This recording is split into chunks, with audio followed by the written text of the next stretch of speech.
Cult of Collector, here to show off stuff and chat with you. Cult of Collector, movies and more is what we do. Cult of Collector, sit back and relax, here comes the show. Cult of Collector, 3, 2, 1, here we go.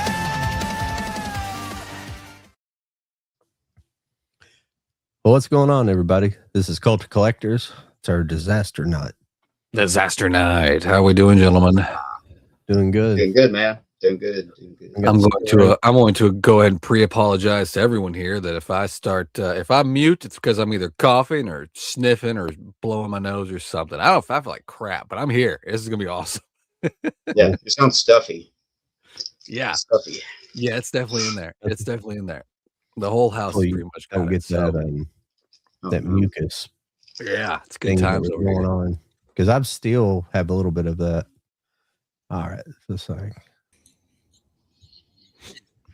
Hey, look, it's Lauren. Hi. What's up? It's all good. How are you? Doing good. I'm sick, but I'm here. Oh no. We're gonna make it happen, Captain. I'm mainly just here to do the whole look what I got, Lauren, part of the episode when we get to it later. I'm really stoked about that. So other than that, I'm fine. This is a fun category. I'm here with I it. hate you so much. You get points for showing up. Yeah. Oh my god. But yeah. Priority of tonight. Yes. It's I didn't get to do it last week, so I'm kind of I was feeling bummed about that. So I left it right here. It's still sitting right here what I was gonna do last week. So we'll get to that later. I don't know about you guys. I didn't get shit this week as far as like stuff to show off in general. I don't know if any of y'all did. I didn't get anything this week. Yeah. I got a few things. I'm sorry. Go ahead. I'm sorry. I was just gonna say I got a few. Well, if y'all want to start the show with that, and then we'll dive into the whole disaster theme. I'm cool. I'll sit back and admire everything that you guys got. Cool. How's it going, Steve? How's Steve's in the chat? Seems like my little chat. I'll go ahead and get started. I'll just run through them real quick because this is one I haven't. I just got it yesterday. I haven't watched it yet, but this is like I picked up that Roofman 4K. Oh yeah. Oh, I still need to see that. I've heard. Yeah, I still want to watch that. I thought that looked really good. Yeah. Oh, it's nice. Yeah. That's a very interesting cover. I like it. I know it. Because when you guys, I believe it was you guys that was telling me about that movie. And I look at the cover and I'm like, that looks ridiculous. But then when you tell me about it, I'm like, that actually sounds really freaking cool. Yeah, it's a cool concept. It's based on a true story. I haven't watched it yet. I don't know if it's how close it is, but I also picked up. This is the Project Echo 4K. I don't know. Did I show this? I can't remember. I didn't think I showed this last week. It doesn't look familiar. This is an anime movie.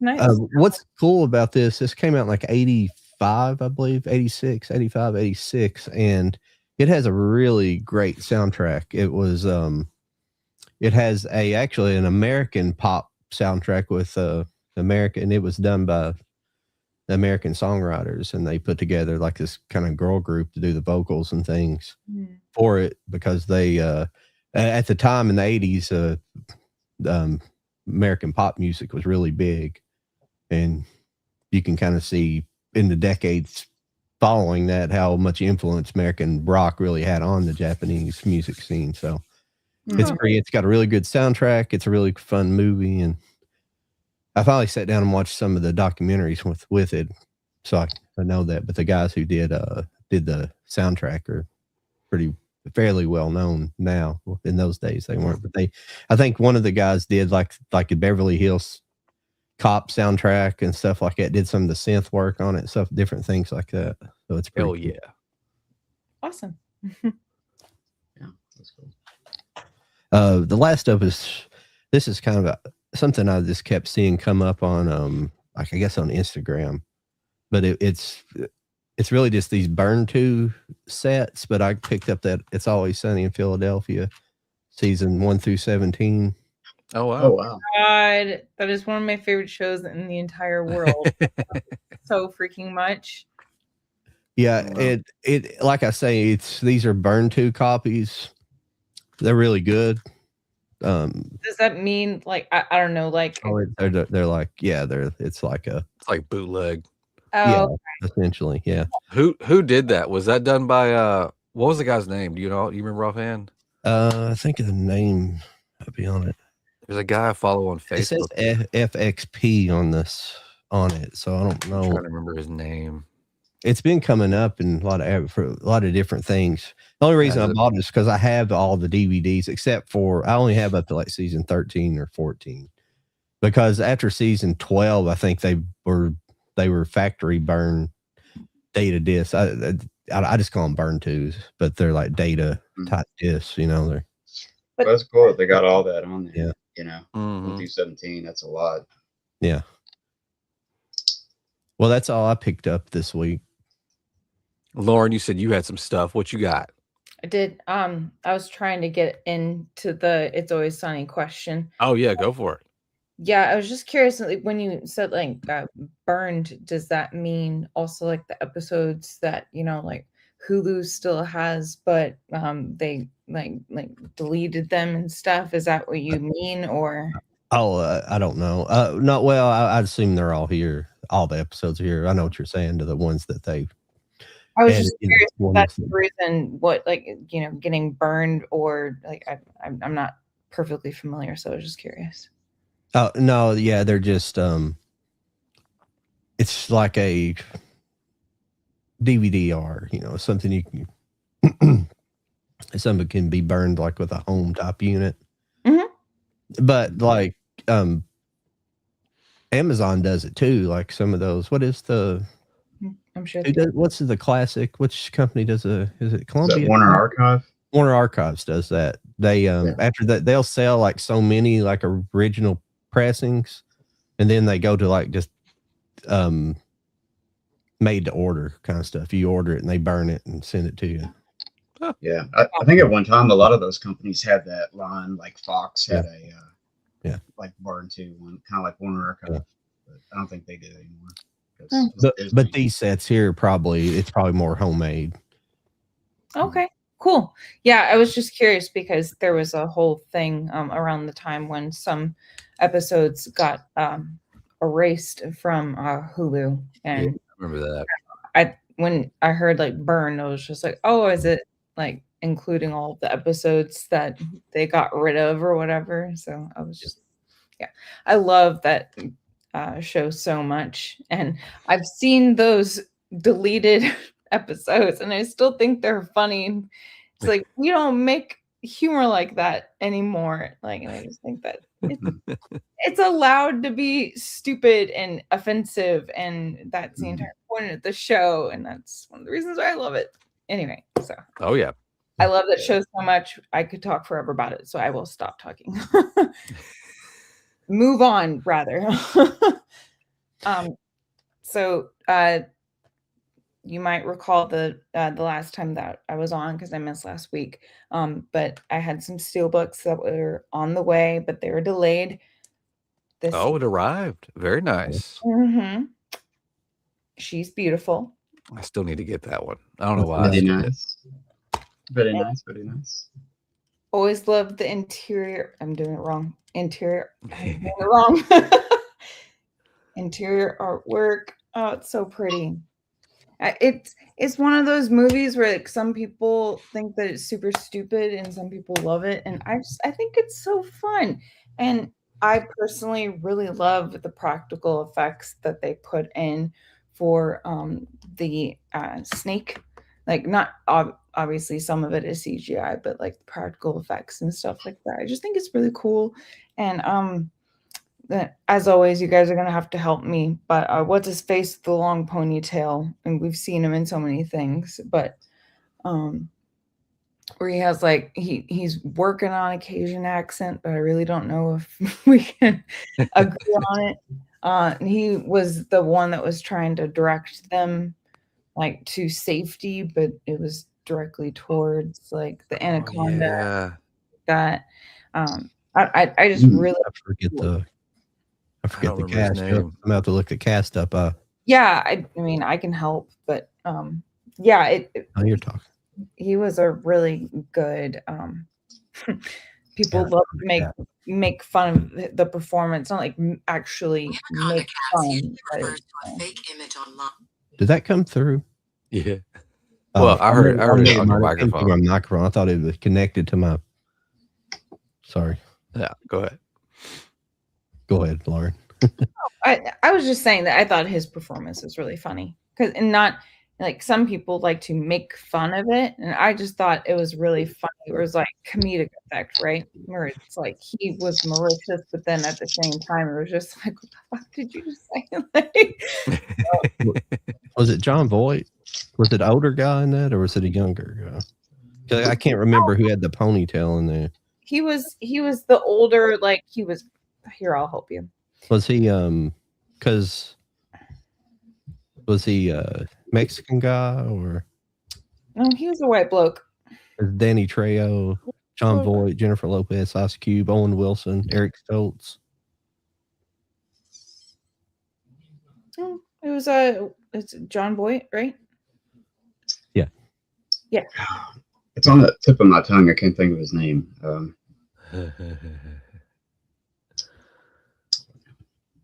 Right, John Voight. John Voight. Yeah. Talking about John Voight. Yeah. I thought of course Jennifer Lopez is beautiful and great in the movie, but John Voight and Ice Cube are my two favorite roles in that movie because they're so ridiculous. It makes the movie for me where it's like they're freaking out. I'm like, I'm freaking out too. We're collectively freaking out. Oh, but I mean, Jody, you bastard, with all of your steel books. I found this one and I was just like, well, I gotta have it. And That's fair. That's fair. I still need to get it. So you're one up on me on that one. So there you go. You win. I win for now. You're gonna get it For next now. week. Yeah, you're gonna hate me later. I know I am, which is why I'm appreciating the one up right now. So and then the other one, and this is towards Jody. Oh yes, that's a beautiful steelbook. I got so excited when I got it, and it did one of these. Yeah. Oh, so pretty. That's such a cool edition. Oh, that's cool. Yeah.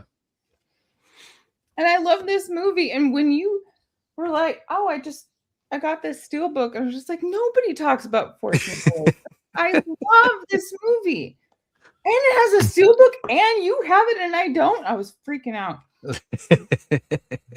So yeah. Oh, it's beautiful. So that's really cool. But yeah, and then the only other two I always try to throw a couple of extras in is like recent rewatches, but if anybody else has some new ones and stuff. No, I think Mike said did you get anything, Mike? I didn't get anything but a book, but I've been watching some stuff. Oh, am I on there? Hang on.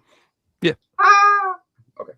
Yeah, I watched some stuff on like Tubi, and I was like discovering all this stuff on Tubi. I was like, oh man, what is this and this and this and this? So I've been digging on some Tubi this past week.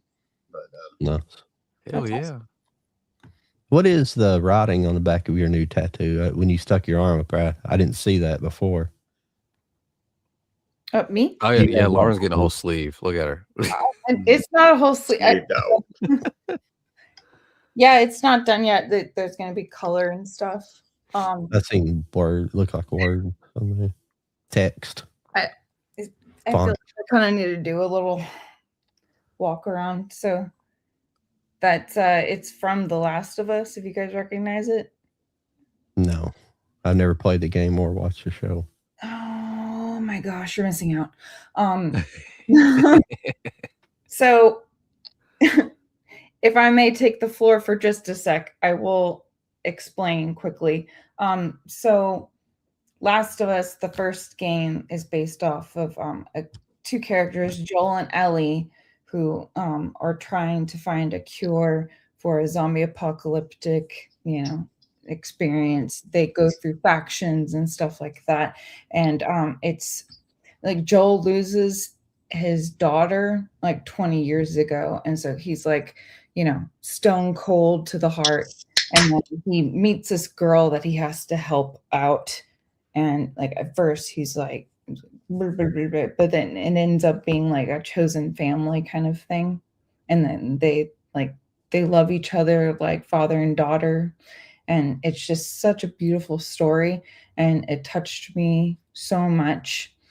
And while I feel like the second game, the story, we could be here for 2 weeks talking about how I don't like the second story, but there's so many things great about the story and what I love about Joel and Ellie, which brings me to this tattoo.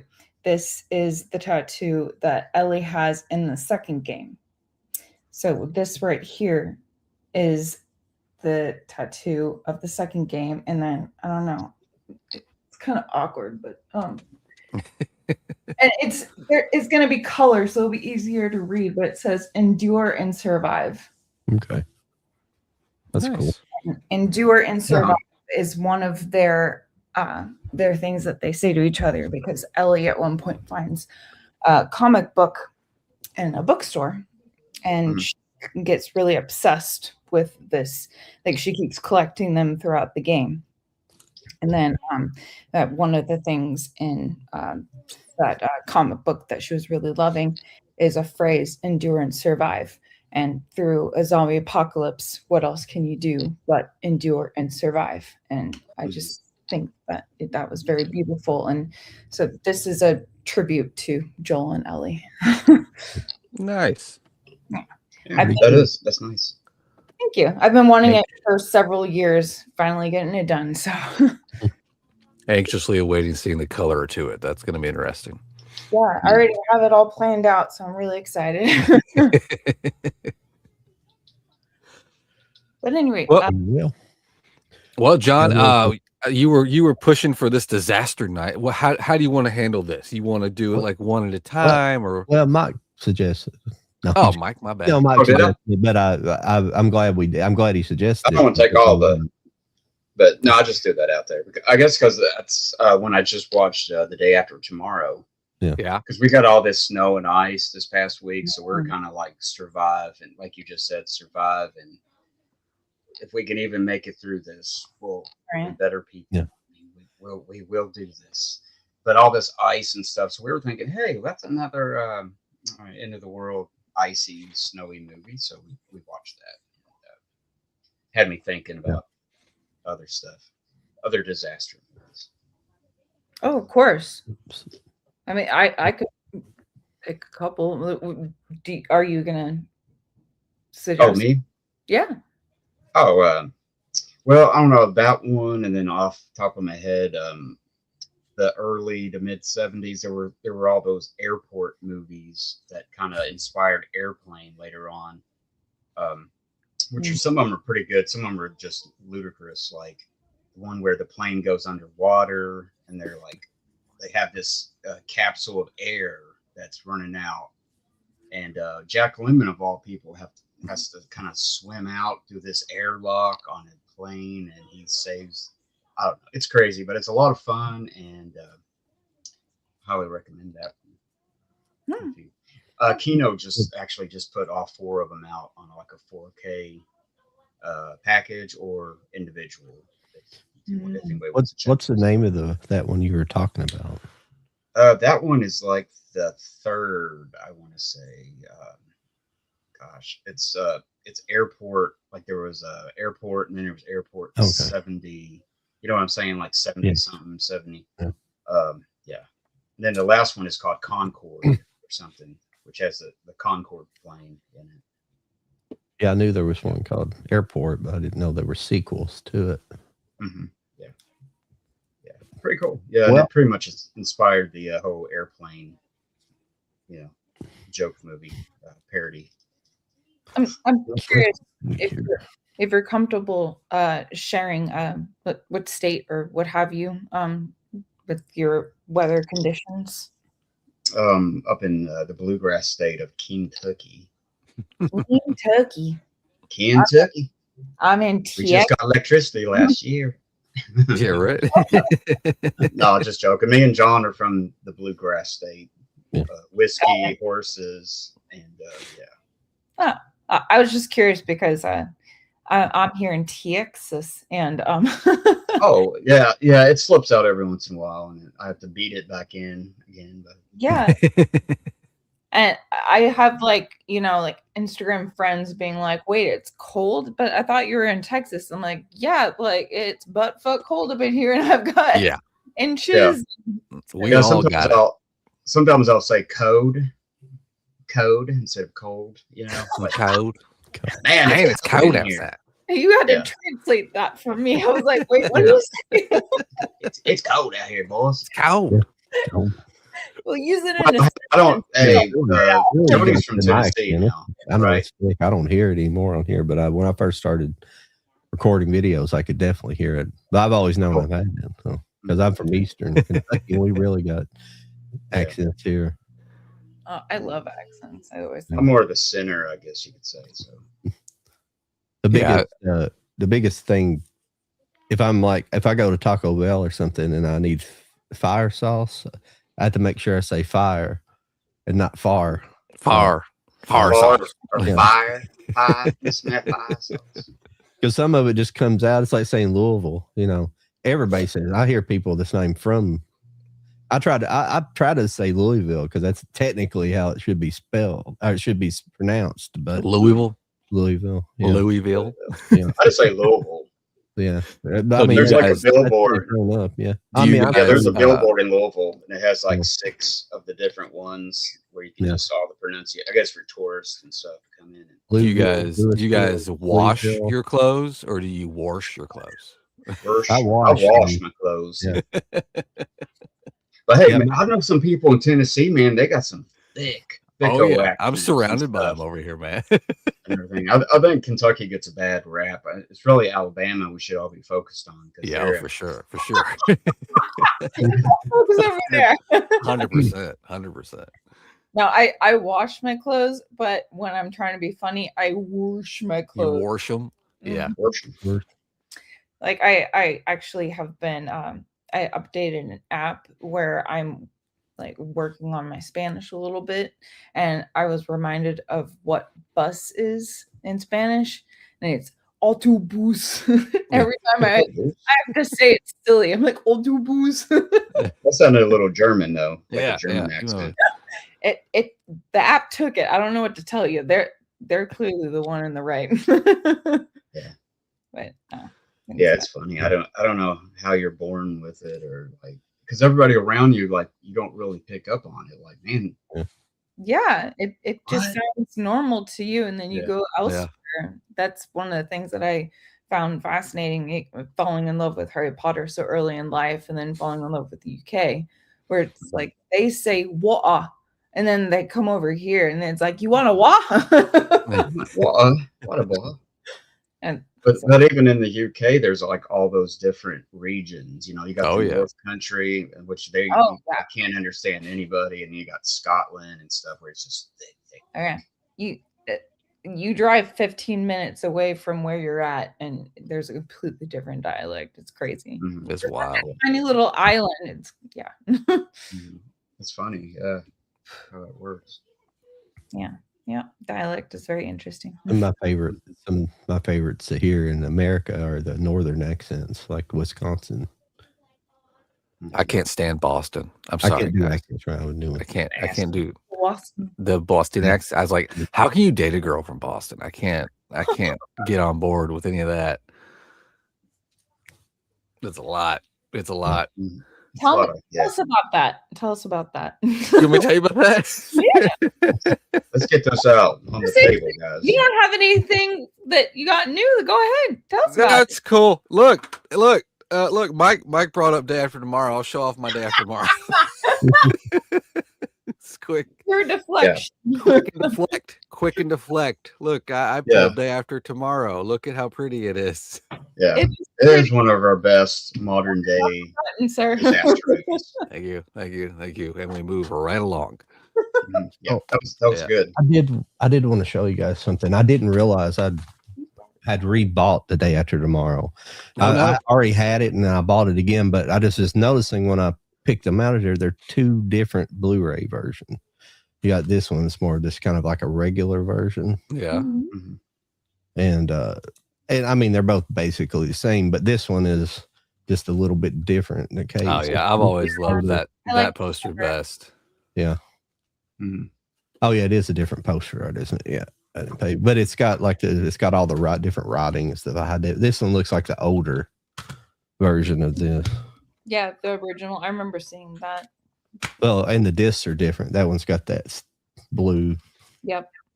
And this one's like actually has the picture art on it. Oh yeah, mine. Yeah, the one that came in mine's just the blue. Yeah. Plus double the security, man. They definitely don't want that one stolen. Yeah. It's got those tags in there. But no, I had a big epic fail for someone who has all these movies and stuff. Like we're on the couch, me and my wife, and we're like, let's watch that. And I'm like, I got it. Yeah. And then I couldn't find it nowhere. And I was like, so we were like searching everywhere, like everything we streamed, like we found it, but it was just like epic failure. I was like, I could not find it. Like, because that's one of the ones that's come off the shelf and had to go into the tote, you know, because it has so many. It's like, you know, but I know I have it somewhere. Yeah. Okay. It's always terrible whenever you're trying to find like, you know, a specific edition or what Well, happened. you know, you're proud of your collection, right? You have all these movies, and you're like, now it's time to perform. It's time to show what you got, and you don't Right. find it. Yeah. You know, it's just like, I had that moment here. You know what? I'll show off another one of mine. I had that moment because I knew I owned this movie and this fits perfectly with tonight, and I couldn't find it for the life of me. And I remember getting it, but it's the steelbook for the Poseidon Adventure. Oh no. Oh, okay. And I was like, I know I own that movie. Where is it? It took me forever to find this. This is why. is that the remake? No, this is the OG. Sorry, that didn't blow the cover up. There we go. Here we go. I'll flip Yeah, it. that's a nice one. I have the OG. I guess I like that one better than the remake. Yeah, I've always loved this movie. It's pretty cool. I don't own either one for some weird reason. It's one of those older or newer movies I don't know. Who was in the original, Mike? I can't. We got like Shelley Winters. Oh wow, yeah. The main guy. It's got Gene Hackman. Yeah, Gene Hackman. Yeah. And it's got a cast of all these character actors in it. It's really, you know, pretty cool. But mainly Gene Hackman and Shelley Winters. It's got that guy from Willy Wonka, the original, the grandfather from Willy Wonka. Oh yeah. Oh yeah. Yeah. I was gonna say, I think the inside of this has a bunch of them, like a really cool picture of all of them. Let me see if I can. I can just never think of his name. I think it's Jack something, but I can't. I'm not sure. Yeah, it's got a good cast.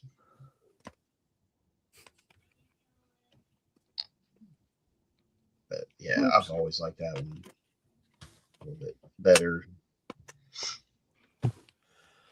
Oh, I'm sorry. I have a oddball from. I guess you can technically call it a natural disaster movie because it's kind of one that's a prevented disaster. But it's one from, I think it's from 69, 68 or 69. It's called the Colossus Project. Oh, You've seen this one or not? I have not. That sounds cool. Yeah, it's basically about a supercomputer that the United States builds a supercomputer, and it's basically going to control all the nuclear weapons. And as soon as they put it online, it starts talking to Russia's supercomputer that they don't know they have. It starts. It's basically kind of like what's the Matthew Broderick movie? Or it's sort of like that. But they start talking to each other. War Games. And they try to. Oh yeah, War Games is awesome. They're going to start World War III, and it's a pretty cool thing. And they have to figure out how they can shut it down, outsmart the computer to shut it down. But it's like old school computers, you know. It's like it's a supercomputer, but it's the size of a football field, you know. Yeah. And it's Well, all like analog. So You said it was like in the 60s that it came yeah, out. it came out 68 or 9, I believe. Yeah. That always scares me whenever movies that old predict the possibility of the future. Yeah. Yeah, I've always seen that cover, but I've never seen the movie.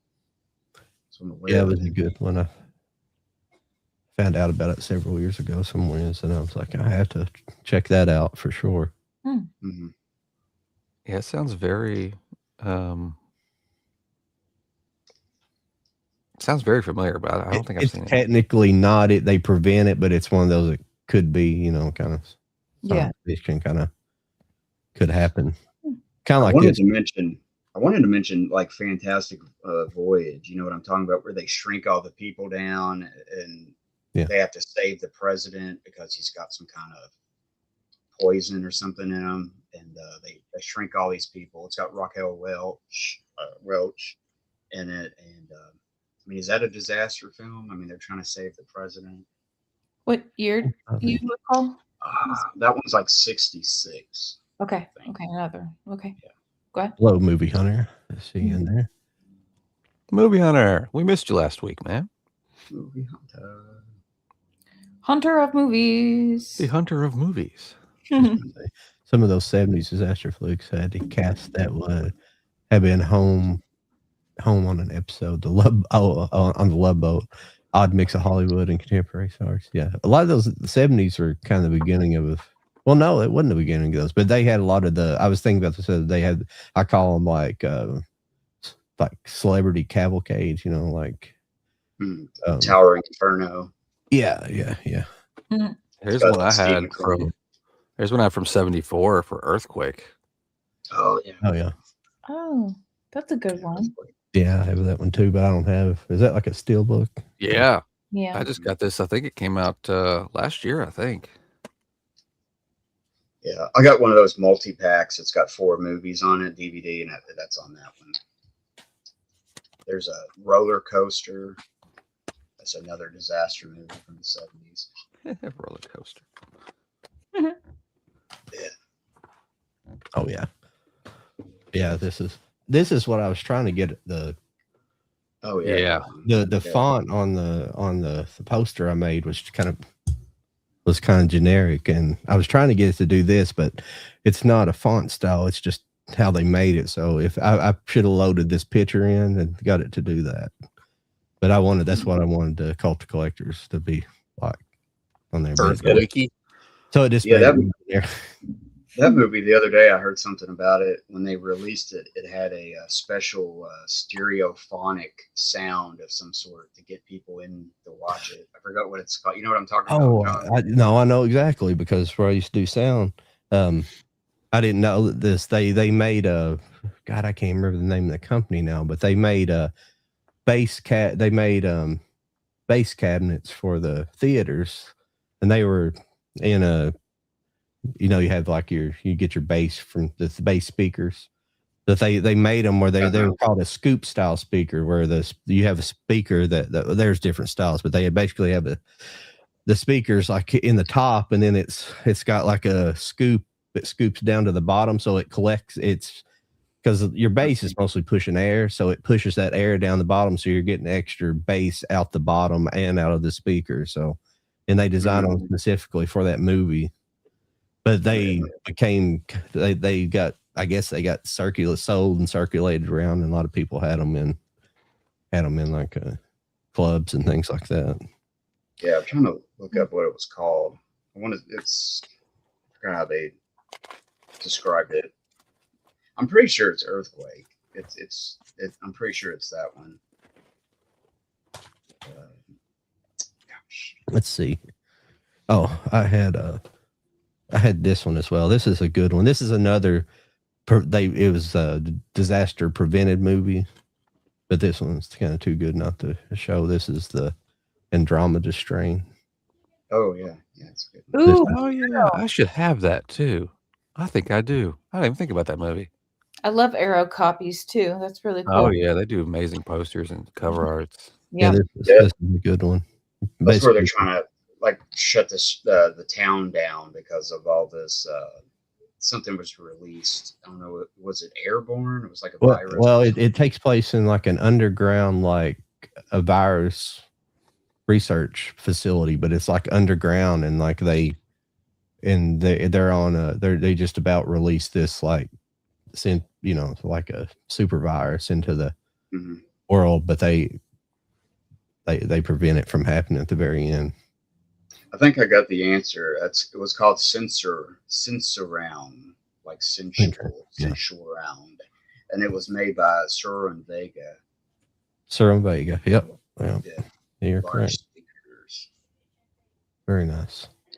I couldn't think of the name of it after all these years. It's been years since. Described it like you said, John. Yeah. The air. Yeah. That's essentially what they used to use in outdoor. You would see them in outdoor concerts. They'd have they call them their long throw cabinets. Really, they throw sound further. Yeah. Apparently, it was on 3 other movies: Midway, Roller Coaster, and the Battlestar Galactica movie. That's cool. Let's see here what we got here. Raquel Welch outfit. Awesome. Pixar 3-pack VHS. Henry Rodriguez. I don't know. Let's see here. Oh, what was that? Sorry. They were passive radiators. Speaking of a concept that you guys were just talking about with that previous movie story, have you guys gotten into the Fallout games or the TV shows that's been seasons? I've seen the first season, but I haven't watched the second season yet. Oh, okay, you're in for a treat. So I've heard. The first season was awesome. Yeah, I watched the first season, and I've just barely played the video games. I only played like one of them. I think maybe like 76 was that one of them. 1776, something like that. Yeah, no, that's really cool. I'm still kind of getting used to all of the lore and all of the games. I've only watched like a friend play. I watched her play Fallout 4, and then a little bit of New Vegas and stuff like that. So I just understood enough of it, but then at the same time, I kept having to text her, being like, "What the hell does this mean?" So, but I'm currently working on playing my first round through of Fallout 4. But yeah, the season finale just came out. So I was just curious if you guys are interested or have seen it, or all that kinds of stuff, because I think that's another really cool kind of that's one of the things, like when we talk about movies and stuff, I feel like games can definitely come into play. Oh yeah.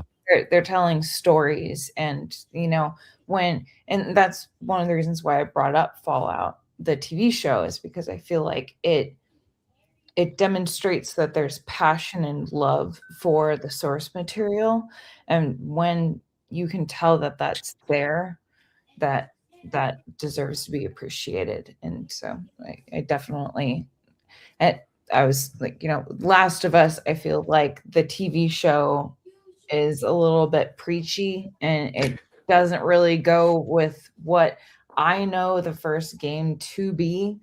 They can never take the first game away from me, but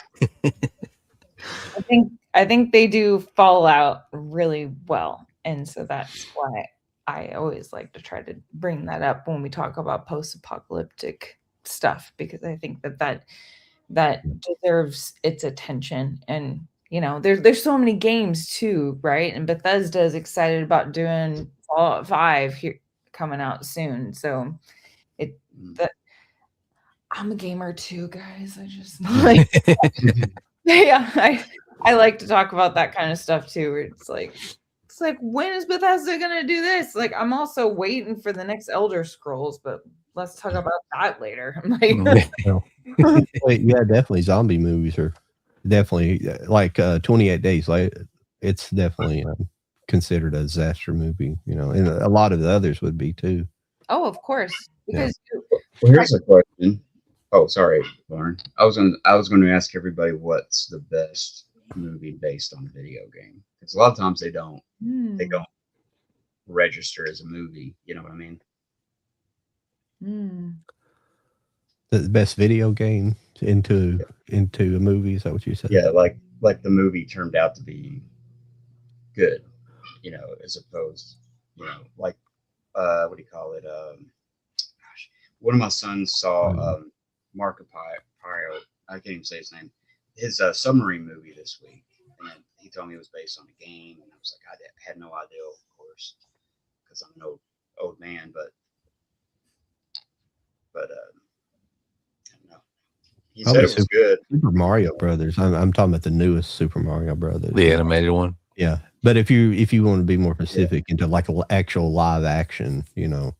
Yeah, just anything. I like to think. Yeah. What was the one? Gosh, they did a whole series.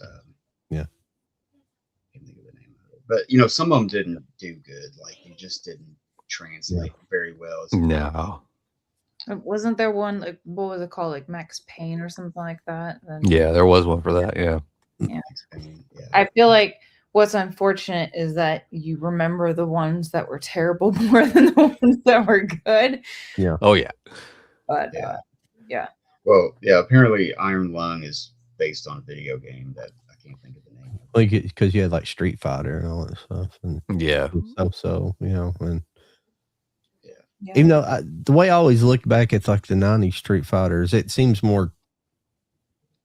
I don't know. It seems more comic book, you know, or at least has a more colorful look to it. You know, they tried to actually emulate a lot of the things in the game as far as the look goes, and even though the movie's bad, but sometimes that's I remember things like that more so than like maybe they try to take a more serious approach to it, like later on in a reboot or something. Yeah, I feel like to further the we got some people coming in. Sorry, I keep talking over you, Lauren, for some reason. I was just gonna say that to just build on your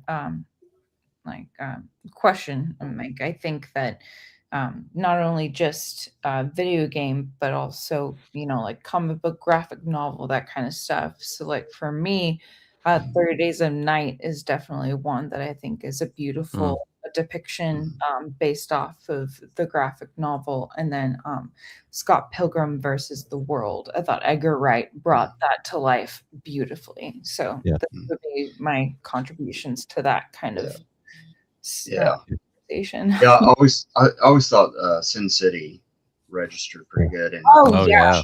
Great. The Watchmen movie. Yeah, the Watchmen movie. I still think the Watchmen is probably the best adaptation. Wonderful adaptation. Yeah. Absolutely agree. Scott Pilgrim's up there too, as far as it was Scott Pilgrim. It was good. I can't get over all of like the little animated, like even like the P meter. Like I loved every single second of like the little like KO. Absolutely. Exactly. He just mentioned real good in the Sonic the Hedgehog movie. Yes. Oh yeah, it was good. The first one most certainly, and the second one was pretty good. I haven't seen the third one. I heard it wasn't as good, but I watched it for the first time the other day. It was on TV, and the kids wanted to watch it. I mean, it's a Jim Carrey comedy. That's what it turns into, basically. Yeah, yeah. I've seen the first one. That's good. I was trying to think about the comic book movie that didn't do so well. Something like Kick or something. It was all. No, it wasn't Kick-Ass. It was an all-girl one. Oh, you know what I'm talking about? Yeah. Shit. What is it? It's right there in front of me. Punch. Yes, you're on it. What is it? I'm almost there. Sucker Punch. Yes. Sucker Punch. Yeah. Yes. Yeah, and it just did not do well. It didn't do well, but it was beautiful. It was such a good looking movie. So you guys like it? Oh my god! I thought it was pretty good. It wasn't horrible, you know. Everyone hates it. I love that movie.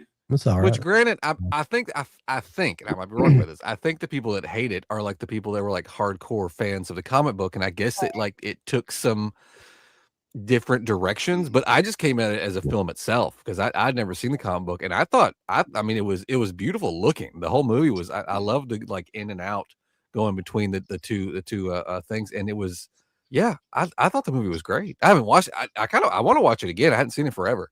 I know we're probably gonna have to watch it tonight now because it's Well, like shit. it's so. I really loved it for like I thought the performances were well done. The effects were really cool. The only thing I don't like is the time when they killed the baby dragon. But outside of that, I'm okay with everything else. There's no need for that. I know. It's definitely going to be a cult hit. Yeah, In the it future, definitely cult film or it something. obviously is now because it's like people are just like, oh, they just write it off, but it's really good. I really liked it, and I was surprised when I really loved it and so many people didn't like it. I was like, wait, why am I the only one here liking this movie? Yeah, there was like this big push with it, and like I forgot who's all behind it and all involved with it, but it just didn't take off like it was supposed to, I guess. And I know. that doesn't make it a bad movie, though. No. Exactly, and I think like Jonah Hex, is another like one that didn't do good. Yeah. Well, I was gonna just say like Jody, you said like just with the like graphic novel or the comic book, and I didn't even know that it had that as like based off of. I just went into it and enjoyed the movie, and then I was surprised that so many people hated it. And sometimes that's just how it is, where you don't know and you like it, but other people do know, and then they don't like it. And so it's how it is sometimes. Yeah. And then it's a Zack Snyder. I mean, Zack Snyder, and it's like they don't even talk about it really as much as they, talk about Zack Snyder. They just don't really. Yeah. Mm-hmm. It'll be a cult classic in a few years. Yeah. Oh yeah, for sure. Mm-hmm. Mm-hmm. I didn't pull any anime for this because every other anime is like some kind of apocalyptic disaster story. So, but I pulled this one. This is a classic. That's the old Titanic. Oh, the old one, yeah. Oh, the old one. Yeah, the actual old one. I pulled the old one, but Wow. Yeah. Oh, that's so cool. Yeah, the models they made for that are like insane. Like it was all done with models, and stuff. Well, I've obviously seen, like the one that everyone else has seen. But what year did that come out? Oh, that this one. I think 50s or something. Yeah, 50s or 60s. So yeah. I thought it was older than that, but you might be right though. Well, there's also a German one that was made during the time of Hitler. Like it was made. Really? The Nazi. Like they had to approve all the movies made in Germany or whatever, and it's actually pretty. Yeah, good. 53, Mike. You're correct. Yeah, the way it looks and stuff. Yeah. There's been quite a few film versions of Titanic story. I believe you. I find the story of like the actual like tragedy fascinating, just sad. So every time I'm like, oh, there's another adaptation I don't know about. Tell me about it. Yeah. It's like, why are we still so fascinated? Because I'm one of those people. Like, I don't know what it is. It's it's just one of those events. Yeah, Alita Battle Angel is. It turned. I wish they would finish it, but I don't think it's going to happen. It didn't end up doing very well for some reason. Even though it's a good movie, it's a good manga too. As much as streaming services like to throw money at shit, I wish they would give I wish they'd throw money at that. Finish it on a streaming service.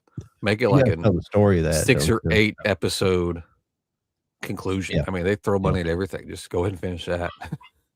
You guys know the story behind that. James Cameron was who wanted to originally make it. Yeah. And he owned I guess, I don't know if he owned the rights or the studio whoever he worked with owned it, but he was going to make it. And then he couldn't, I guess they started pressuring him to make it, and he was making stupid fucking, well, I mean, I like the writing the treatment for Avatar 27. Avatar, and one to make it be. I mean, he handed it off to Robert Rodriguez, and it's a good movie. Yeah. It just didn't do well in the box office for some reason. It's a good story. And it's fairly close to the manga. I mean, decently. They've added some stuff to it. I don't think any of that where she's like was a soldier in the past is really in it. But I thought that was a cool addition to it. So I feel like when we're looking at like box office numbers and stuff as of late, I feel like that because there's so many people, at least for me, that I've interacted with on, being analyzing horror and stuff like that, like they're always like, oh, wait for it to stream. And so like when you go to box office numbers, it doesn't really reflect interest, I suppose, because they still want to see it, but they're not going to go to the theater. They're going to wait until it's on freaking Netflix or Hulu or something like that. And I feel like that it's unfortunate, which is one of the reasons why I like to go see movies in theaters as best to my ability. But then it makes me sad where it's like, oh, the movie that I just really loved that I just saw in theaters bombed or whatever you want to call it. And then it's like, well, everyone wants to see it, but they're waiting for it to go on stream. And then it's like Weapons, where it's like an Academy Award winner. Blah, blah, blah. And it's like, yeah, it's like that time we were talking about that. And it's like at some point the public, got hooked in with the studios, and if it doesn't do this, then it's not a good movie, or they won't go see it, or you know what I mean. And it's kind of bad, So. Oh, I agree. I think that the shutdowns and everything that we have encountered and everything has just made everybody be like, I'll wait. They got used to just waiting for it to be on a streaming service, and so they don't really change it. I don't know. I'm not a psychiatrist. I have no idea, but like that's my theory. It's like just it's weird. It's like the studios want you on the same page as them. It's like, oh, we're losing money at this. It's bad or something. It's like, well, if you tell everybody it's good, they might go see it. You know what I mean? Right. Like, they just throw it out there. If it makes money, it makes money. It turns into a hit, then it's good. It's also Ben Affleck and Matt Damon were on Joe Rogan a couple weeks ago, and I watched that, and they were talking about it a little bit. And it's just the fact that we have have the widescreen TVs too in the house and the high quality, and you just have the luxury, if you have to get up and go to the bathroom, if you got to go up and take a phone call, and it's little stupid things like that. It's just we have a higher quality of watching the movies at home too that affects it. And a lot of people have their own home theaters now, even you don't have to be a millionaire to have your own home theater. You can have a pretty decent one just in your living room with maybe a 100-inch screen or something like that, and that's part of that's a small part of it. But yeah, I agree with everything you say. It's aggravating, but also the movies just haven't been as high quality. Because I remember back in the 90s and 2000s going and seeing stuff that I didn't necessarily wouldn't be top of my list, but just to go see a movie. And sometimes you would be surprised at seeing something decent. You'd see something decent, And, oh my gosh, John. I am very passionate about that. I completely agree. I think that that's one of the biggest problems is that we're not getting enough original content, and then furthermore our audience is not appreciating the original content. It's so much of these remakes, redos, prequels, continuations. It's not enough of the unique content, but then when you get it, people don't seek it out. And then it's like, oh, well, it flopped. And it's like, well, you guys suck because it was a good movie. And it just is so frustrating. And then with all of these streaming services, they're certain movies that are Hulu originals that's I'm telling people all about, and it's like, oh well, I don't have Hulu. I'm like, okay, and it's like it's not even their fault or mine, or it's just like it's restricted instead of going to theater, and it's like, oh well, I'll wait for it streaming. Oh, but I don't have that streaming. It's like all of these moving pieces. It's exhausting when like what you were saying, where it's like, back in the day, we used to be able to just go to the theater or rent it at Blockbuster or something like that. It's just so much more complicated right now to just access a movie that it's like, oh, I didn't get to see that in theaters, but it's right there here at Blockbuster. I'm going to check it out. Like, well, see, in the 90s, you only had 2 ways to see it: was theater or rent a VHS back then. So you were limited, so it made people really get off their butt and do it, And that's to find out about it, you had magazines or TV commercials. I mean, that was it, Yeah, or like just checking something new out too. Or it's just like I'm feeling like checking something out. Like I have been in like a Spider-Man like phase, and now I want to check out maybe something over here and like the action adventure. Like you get to do that, whereas it feels like, I don't know, everyone's stuck in, because it's habits. I'm gonna habits. But like you're talking about, like all the streaming services that even have production companies now, and like I watched The Rip on Netflix. It was a Netflix movie or an Amazon movie. I think it was Netflix, and it was pretty good. It's got Matt Damon in it, and it was really entertaining, and it was pretty good. But it's like, why is this not on the theater screen? You know what I mean? Because it's just it's one of it's just tug fighting. It was freaking good, wasn't it? The Rip. It was good. Yeah, I thought so. I was really surprised, actually. It was like, wow, this is pretty good. Oh, I watched Frankenstein, Lauren. Yeah, I'm still trying to see Frankenstein. Yeah, it's good. It's real. Still need to watch it. Yeah, it's real good. Yeah, I heard he's going to come out with a different cut, though. He's going to come out with we're supposed to be getting a physical copy, and it's going to have a longer cut on it. Really? It's longer than it already is. Don't look at me, man. I know. So it's like, I may just wait till then and get it, Yeah, and see the full deal. That's totally fair, especially, as a physical media collector. That makes sense, but it definitely deserved the big screen. And I also heard that he's starting his own production company to make actual physical, like live action, like puppet. Yeah. He's wanting to do like claymation and shit. Yeah, claymation, so the art is not lost. He's going Tim Burton. Okay. Yeah.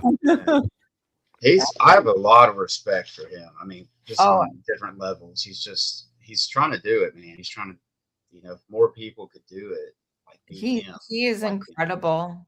Have you guys watched Cabinet of Curiosities, the limited series on Netflix? Yeah, I saw a lot of the first season. I mean, and I liked them. They was hit or miss on a few episodes, but it was good though.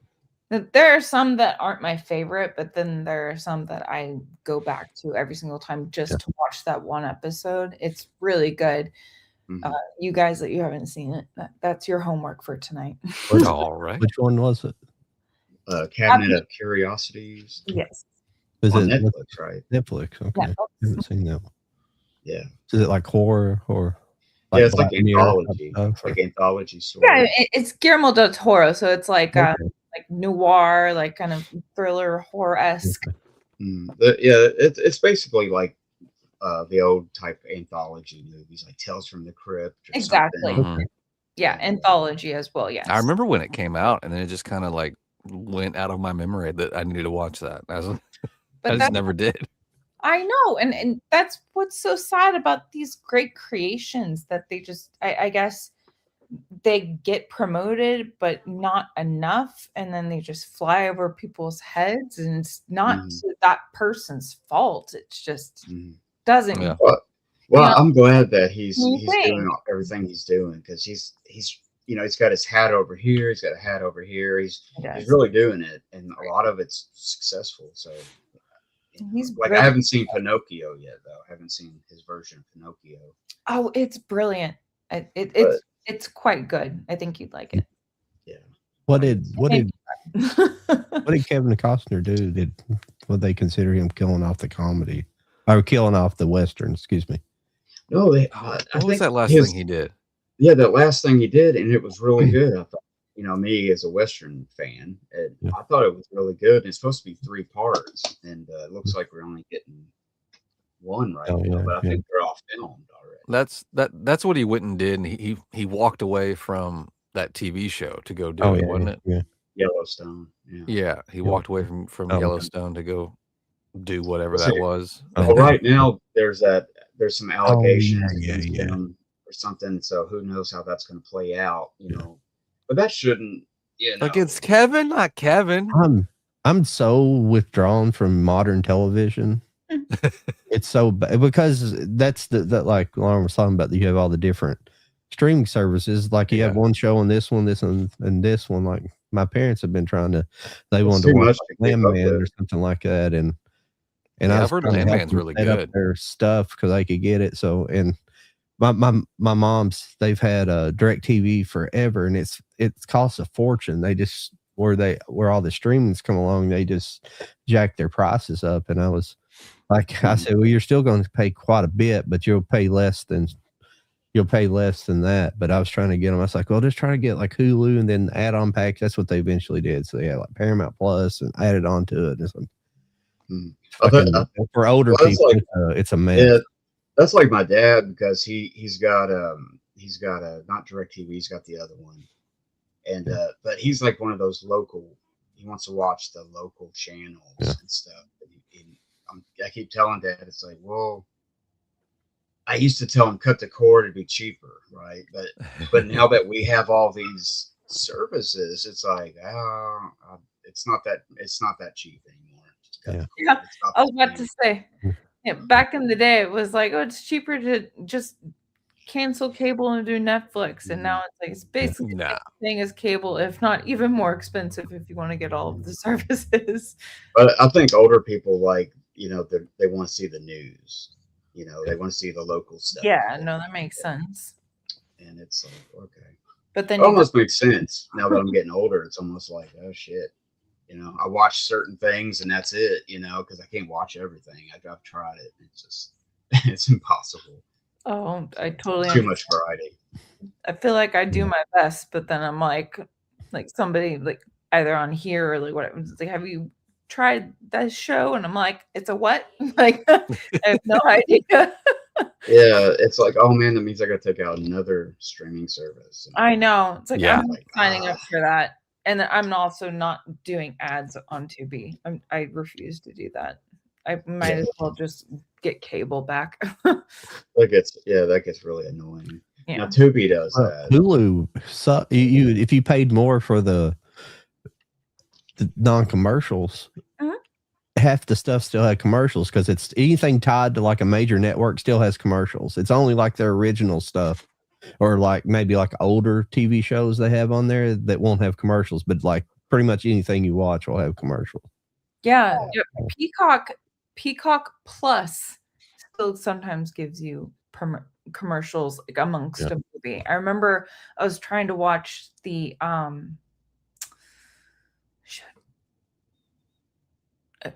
Day of the Dawn. Oh, I'm terrible at this. A zombie movie, and 15 minutes in, it gave me a commercial, and I was just like, "What the heck is this?" I was so. Oh yeah. That's what I love about the streaming platforms. They always place commercials like in the worst spots. Like they're not even like the old school days where it's like, obviously a commercial goes here. Leave me on a suspense or something. It'll be like a mid sentence. They'll be like, "Hey, did you get that?" In a commercial, it's like, what? Yeah, and it comes back on, and it almost repeats the last minute. Yeah, well, and they've done weird things like that Weird Al Yankovic movie, The Weird. It was on. Well, luckily I have Roku, but it's on the Roku channel. They released it on the Roku channel. Yeah. And then physical. And it's like, how many people? I mean, quite a few people have Roku, but not everybody has Roku. So it's weird. Yeah, I got Roku. Yeah. It was Dawn of the Dead. There you go. So I found it. I figured it out. I have a brain. Well, I can remember things. We all knew. We were just waiting for you to get it. I've We got didn't some want it. We I've didn't got want to some ruin it other, for you. We knew you'd get it You eventually. didn't help me. I have quite a few other disaster movies, but this is Well, I was going to say, whoever said something about Kevin Costner's that Yeah. movie, it's called Horizon, okay. That's what it was. I remember that now. and it's chapter 1. They're supposed to do 3 of them, but I liked it. I thought it was good. It was about 3 hours long, and it never had a lull at all. It's like it just kept going, kept moving, and afterwards it was like, man, I could have watched 2 more hours because it just wasn't boring, or it wasn't, So I hope the second and third part comes out eventually, because it's pretty good for a modern day type of Western type of, That's cool. So, I haven't watched the first part yet, so it sounds pretty interesting. yeah, it's pretty good. I have to say. The one, this is the one it's pretty good from the 70s. So Towering Inferno. Mhm. Oh That's yeah. a good disaster movie. But the reason I was wanting to bring it up more than anything is like they kind of made the remake of it. Mhm. They kind of remade it into Skyscraper. Oh yeah. Yeah. Lovely. I don't know if you Yeah, that's got The Rock. Rock in it. Rock in it. Uh, Yeah. It wasn't too bad. It wasn't too bad, I didn't think. I Yeah, it liked don't really. Yeah. It does have some art. It's got some.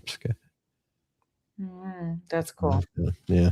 Gotta love. Probably got more pictures. I don't take the disc out, but yeah, I mean, this is that's a picture of it in the back. I guess it's just a made up skyscraper for the movie, but it's kind of reminded me of Die Hard a little bit.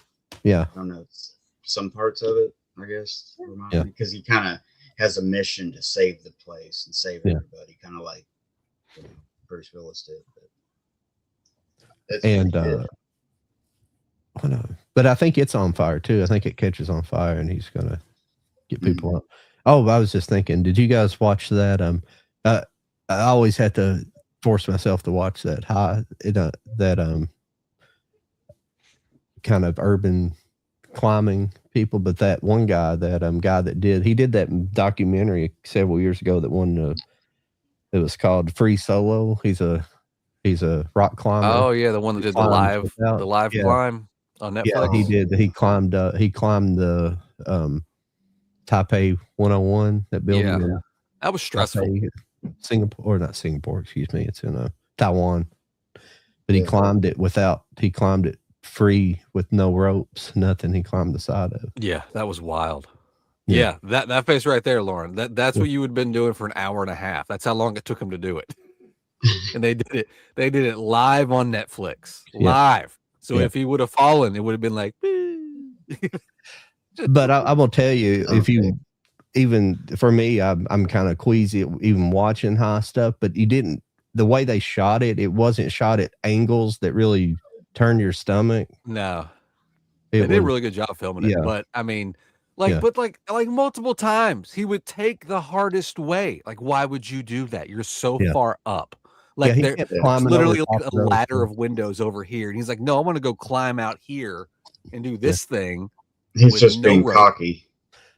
Yeah, well, they had these they're like ornaments. They're like symbols that are on the corners of each floor. Yeah. And he would climb that, and they were like slick looking. Yeah. And like behind him would be like he could have just climbed the corners, but he climbed up the sides of those and then on top of it, and then Now, Lauren, listen, you'll be okay because now he makes it. We didn't know that, Lauren. We were live.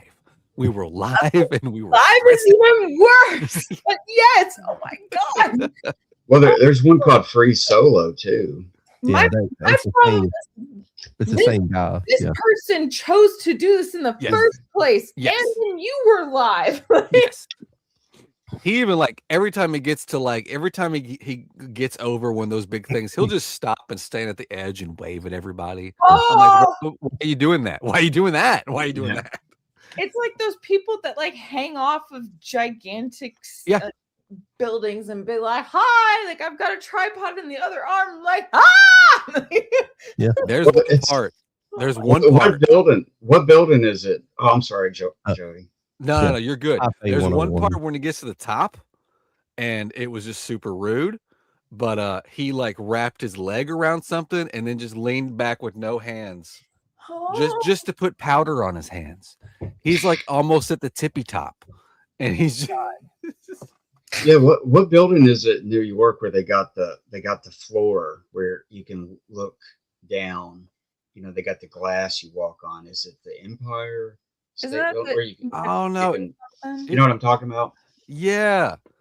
Is that in Chicago? Is that the? Yeah, it's in Chicago. I can't remember the name. Yeah, It's not the it's Sears Tower Chicago. anymore. That'd scare the piss out of me. Yeah, I can't remember the name of it now. It's like Yeah, it's man, that would creep me out a little bit because Yeah. I don't know. I've seen pictures like little kids are just like, eh. It's like this doesn't like get you just a little bit. That's like buildings that like apartment buildings that have like the pool that like extends out. Yeah, And yeah. so Yeah. it's like you can go underwater and you're just like dangling. I'm like, wow, I don't want to do that. I don't wanna Just do that. watching it like architecturally, just like how is that safe over time? You know, No. plus all the waterways so much, so much. Mm-mm. Yeah. No, thank you. That's that's the stuff that gets me. We're not doing that today. No, I'm out of that. Have you guys seen the most recent Final Destination movie? I think it was called. No, I haven't. Mm-hmm. Yeah, it's okay. Yeah, it's okay. Yeah, I thought it was pretty good. I went in with really low expectations, and so it lifted it for me a little bit. But yeah, like the opening, the girl had to save her family. Or something. Yeah, I mean the opening is essentially what you guys were talking about with the Chicago building that you were describing, where like they're like super high up in like this little like teeny tiny building with like a bar at the very top, and then like they had a band playing. Yeah, it was a band, and just little things were happening. The kid throws the nickel or the penny or something, and it just sets off everything. So high up. I don't want to give away anything. I thought it was pretty good. Yeah. No, thank you. Can you guys still hear me? We can hear you, yeah, but you got your I don't know screens off. You went away for a second. Well, my browser crashed or something. I don't know what the hell. I was just gonna say the beginning of that movie was kind of like the beginning of Ghost Ship, where like is the movie as a whole perfect? I mean, no, it's fun, but that opening, good, because it scared the piss out of me. I can't with heights. Like that movie Fall, like I'm literally like, like in my couch the entire time, like, oh my god. Yeah. Anyway. It's good times. I'm trying to find that building. There's one in New York. It's called the One Vanderbilt. Vanderbilt. Mm-hmm. And, I don't know if that's the one or not. I know there's a couple now of those. I was excited about this theme tonight because it made it to where I could pull out this collection that I have that I've never opened. But I just think it's funny that I own it. It's all 6 Sharknadoes. Oh, like, why do I need this in my life? I was about to ask, are you proud of yourself for owning all of them? I kind of am. The fact that I got these are all like, they're not steelbooks, they're like media packs, but I love the taglines on some of them. Like Sharknado 2, it's just called Sharknado, the second one. I think that's funny to me. Makes no sense. Sharknado 3 is just Sharknado, oh hell no. Oh my god. And then we got The Fourth Awakens. That's clever. And then the last one's just called Sharknado, the last one. That's what it's called. Like, why did I buy these? I remember my kids liked it when they first came out. The first one. I just remember they were super cheap on Amazon Germany. They only made 1,000 of them. So I was like, I didn't know that. So somewhere, maybe. I didn't know they made 6 movies though. You know what? Didn't either.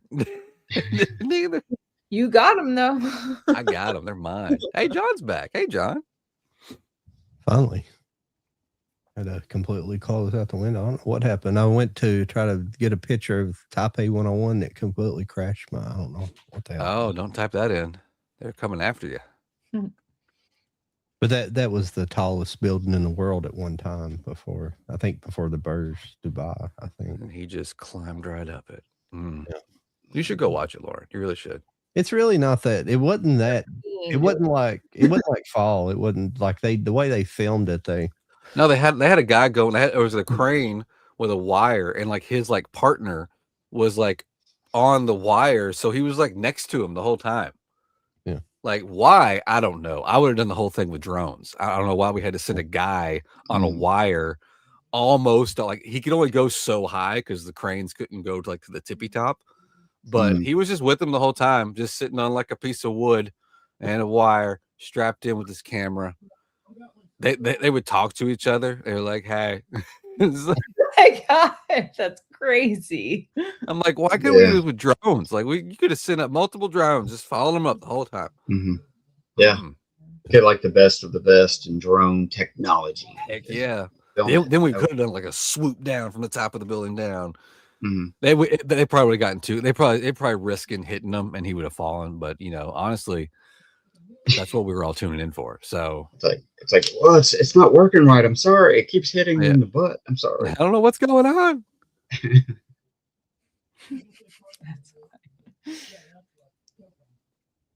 Yeah.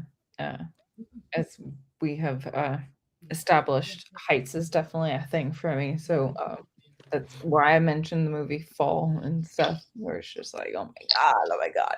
That one gives me so much anxiety. There's some. So, you would never zip line? Oh, come on. Once and I almost died. No, you didn't. Internally, Jody. Yeah, I was gonna zip line once, and I stayed next door. It was like somewhere you could stay overnight and stuff. And then the next day it rained. It got rained out. Oh, I was like, yeah. oh man, and then I had to go home. So I've done it. I've only done it a couple of times, but everywhere you go, it's always just so damn expensive. I'm like, why is it so expensive? But it's fun. Do you guys, are you interested in a fun Lauren story real quick? Uh-oh. It's not a big story. It's just so along with this. So I like middle school, we all did like this big field trip. And that's where I one and only zip lined. And what are you doing? That's the one and only time that I zip lined. But in addition to that, it was like you would climb up a really tall log, and then you would have to on a the rickety kind of Indiana Jones style bridge and stuff. Yeah. Like a rope bridge. Yeah. And then you had to do a jump onto another kind of like wooden pole kind of thing. And everyone is on the ground being like, Lauren, you can do this, you can do this. And I'm just like, I'm always that person where at the end of the day, it's like I'm the one being talked about. But it's like, hey, remember when Lauren was ridiculous? I'm like, yeah, well, I'm sure you'll be ridiculous tomorrow. Okay, so just leave me alone. What about just the rock climbing where you're safely in a harness attached to a thing? You just climb up a wall. I can do that. See, those are fun. I like rappelling down at the end when you reach the top and you're just like, woo! I like doing that.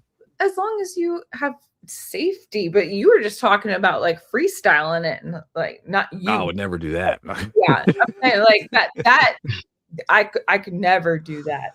No. Oh my God, absolutely not.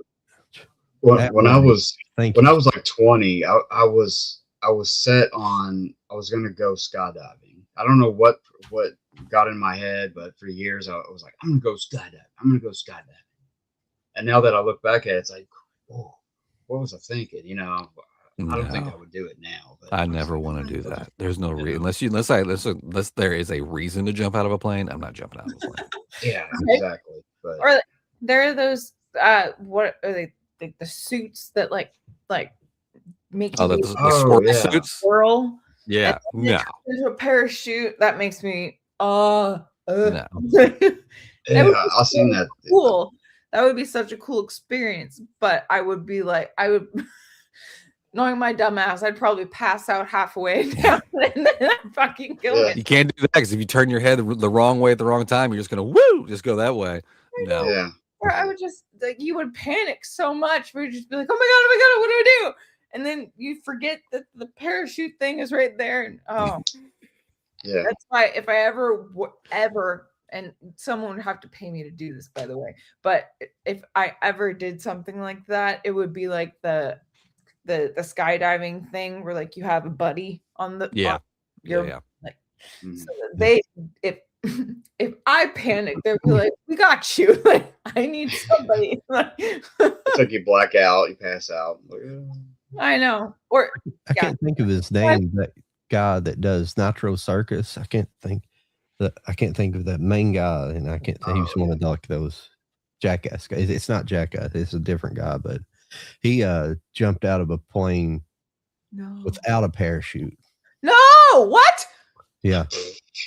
I think he had That was- people there. He had like a that was the last harness episode. around his waist so he could catch up to somebody else, but he jumped out without the chute. And he had to catch up he did fly up to the other guy and attach to him before they could. that's crazy. That's a lot of what ifs. That's he's got a death. What is it? He's got a Death wish. No, thank death you. wish for sure.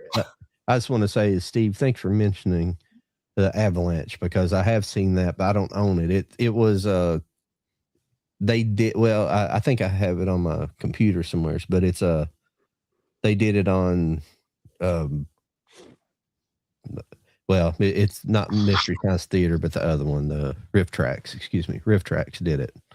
It's pretty bad. Rock Hudson, Mia Farrow, yeah. I haven't seen that one either. Hey, do you guys want to take a break from this and play the Hey Lauren, look what I got? Sure. Cool. I vote no. You bastard. I've been waiting for this though. You get the theme You're song so going? I excited. love the theme That's song. why The theme I'm song so- gets me ready. Yeah. Oh. Jody was really disappointed last week. I was so disappointed. I was like, y'all won't believe what I got. Well, Right, he's hang not. on, just shit. you're Hang gonna on, be hang so on just mad. a second. I gotta You're go take this off. Okay. Asshole. All right, here we go. Here we go.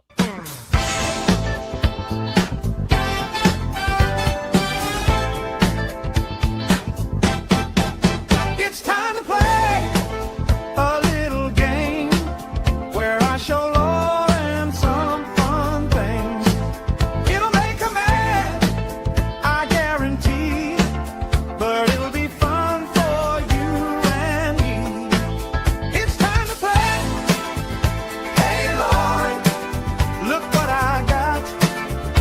Hey Lauren, it's time to play. Hey Lauren, look what I got. Oh.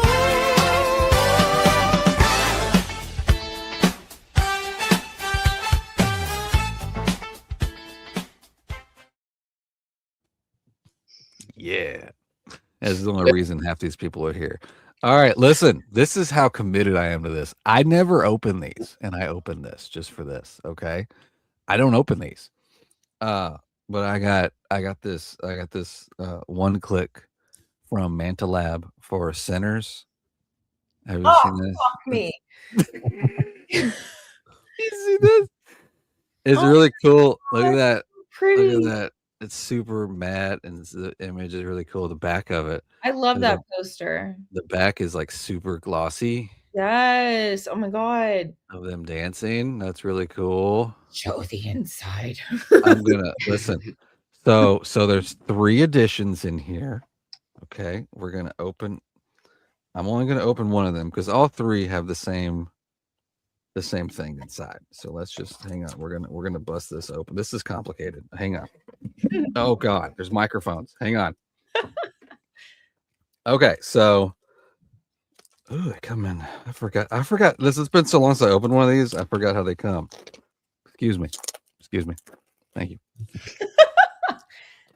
So there's a full slip, and then there's 2 different lenticulars. This is the full slip. This is I did a group buy for this one. This one sold out the fastest. What, you didn't message me? I'm pretty sure you could have done that. Oh, you just gotta watch my Instagram. I don't know why you don't pay attention to me anymore. I'm not. This is the one I'm not gonna open because you know, if God forbid the day ever comes, I gotta sell something. I'm probably gonna want this one. But what's really cool is that on the outside of these, Mantilab always includes these little bitty lenticular, and they kind of go with whatever movie they're for. Oh, that's cool. Isn't that cool? And a few years ago, they started giving you a decal sticker. So this one's decal sticker. Oh, nice. All right. Oh, yeah. All right. So we'll. That box Sorry. is beautiful. Very loud. Very sorry. All right, here. Well. How about we open? No, I'm not gonna open this one. We'll open the next one. This is one of the lenticulars. Look at that. Oh, I love that poster as well. Isn't that cool? And this lenticular looks really cool in person. Ooh, Oh wow. Yeah, you can tell pretty good. Yeah, they do really good jobs on their lenticulars. Oh my God, I love that. And then we'll open this one because this is the same artwork that they used for the steelbook that we got that everybody can buy, but this is like your short this circuit little lenticular. So it's just cool. noticed There's that that. lenticular. Okay. Right. And then Oh, we got the brothers. yeah. Oh, the babies. Yeah. Now, do you want me to open it and show you what the steelbook looks like, or you want me to stop here? I want to see. I will be mad at you, but Oh, okay. Cool. Hang on, I gotta bust out the paraphernalia that we can't show on TV because it's a knife. Oh, I said it. All right. We'll open one up.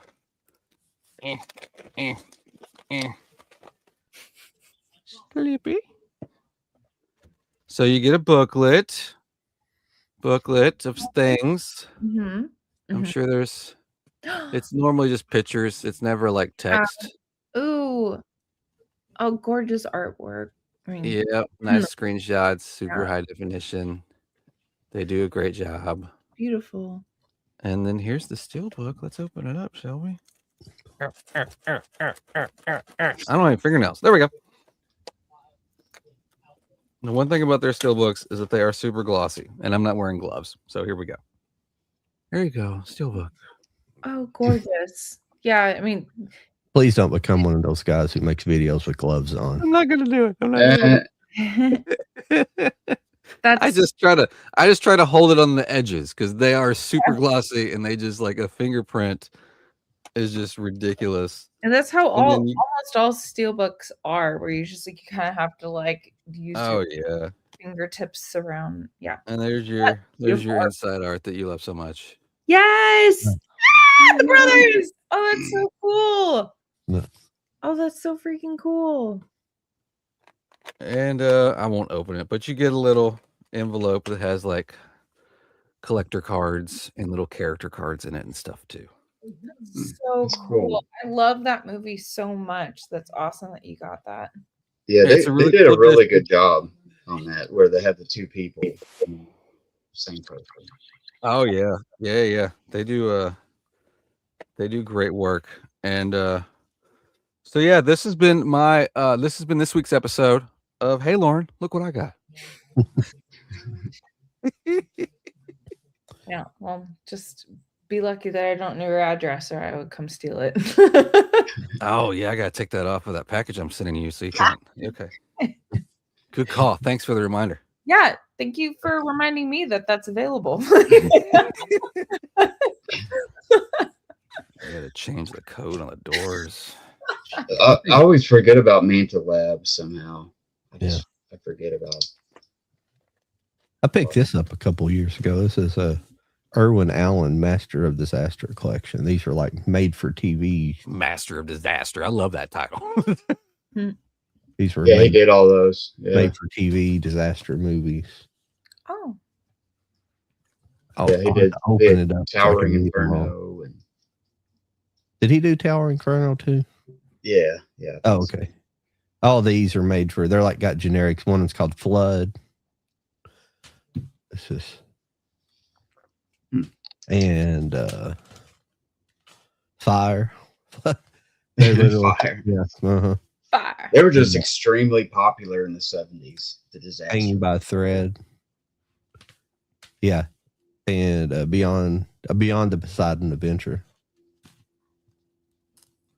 Did he do the Poseidon Adventure, the original? I think he did that one too. Yeah. When time ran out. I've watched quite a few of these, but I don't think I've watched all of them. And let's see what else. The night the bridge fell down. And Cave In. It's a pretty cool set. But they're, like I say, they're kind of, I guess they're B/made for TV movies. And I've also got a classic disaster movie that we've all seen. We've all seen Twister. So, of course. Ooh. Oh, you got the laser. Look at that. We'll look closer at it though. That's perfect. Hang on a second. Damn it. That's not the one though, is it? Is that the hang on a the second. Warner Brothers? Goddamn cursor. Sorry. Get it, John. There we go. Ooh. Okay. Yes, this is not the Twister that you think of. This came before. This is like 89, 88, 89. And this has sorry. Harry Dean Stanton in there. Yeah, it has what's his name too. I always forget his name. I don't know. I always blank on his name from Back to the Future. Crispin Glover. Crispin Glover. Crispin Glover. Yes. And this is excuse me. It's kind of a drama set. Like it's basically there's like I think they live like on Tornado Alley, like Oklahoma or somewhere. One of those Midwestern states that but it's like a drama set. It's like a family drama set, like takes places in the hours leading up to a tornado hitting this town or something. Yeah. I can't remember if it's a comedy. I watched it once, but that's all I watched it. I don't remember. It's not a tremendously amazing movie, but I thought it's funny because it's Twister. I wonder what they had to go through to call Twister. I wonder if they had to get the rights, kind of like Ghostbusters did from the Ghostbusters TV show in the 70s. Oh yeah, and Monster Squad. Monster Squad had a problem too. Yeah, I wasn't aware of that version of Twister, John. Yeah, I wasn't either. I only knew about the 90s one? Yeah, I think it was like 96 or something. Yeah. Pete. Oh yeah. I pulled a few lasers. But I had this is one of my favorites from the 90s. I don't know. It just yeah. So I'm probably dumb, but is this vinyl is what you got? This is laser disc. That's shit. I can't. It's all I've got. Still got. Yeah. It's the DVD's grandfather. Yeah. Grandfather. That's a good way of looking at it. Mm-hmm. That's so cool. Yeah, it's basically a 12-inch DVD. That's awesome. Yeah. No wonder I was looking at the multicolor. I was like, oh, that's so pretty. Like it's because it's that. Yeah, I mean, there are a lot of Laserdisc collectors out there, but you see more VHS for some reason. And I think Laserdisc is like cooler. Definitely better quality. Better quality. Not much better video quality, but Mike can tell you a lot more because he's collected them for a long time. Well, I kind of cut off at a certain point, but occasionally I'll pick up one. But yeah. Well, I did too, just because it's like vinyl. You get so freaking many of them that they're a nightmare to deal with. And plus, they're heavy. And yeah, there's the original Twister. Ooh, yep, that one. That's the one I know. Or That, there's the Twister, or the Twister we know. yep, yep. Yeah. I I had Armageddon. I couldn't find it. This one I have not watched, but I forgot I had it. The China Syndrome. That's another. Oh yeah. That's where they have like a meltdown. Right? Yeah, Or yeah. almost have a meltdown. Like a 3 Mile Island kind of thing. Yeah. Oh, I wanted to show this to you, Mike. This is an interesting one. This is not a disaster movie, but I found it while I was going through it. The Day of the Dolphin. Oh yeah, yeah. I've You know never the seen that one. significance of that, don't you? Day of the Dolphin. I've never seen that movie. There's no I've heard of it. significance to the movie, but the significance to the original director. Excuse me, and get my ugly face out there. But it was originally supposed to be directed by Roman Polanski. In fact, he was scouting locations for it when Oh yeah. when the murders happened. Oh okay. Or was it when he got in trouble with the Helter Skelter or whatever. Yeah. well later on when he kind of left The Manson murders, the Manson family murders. Yeah.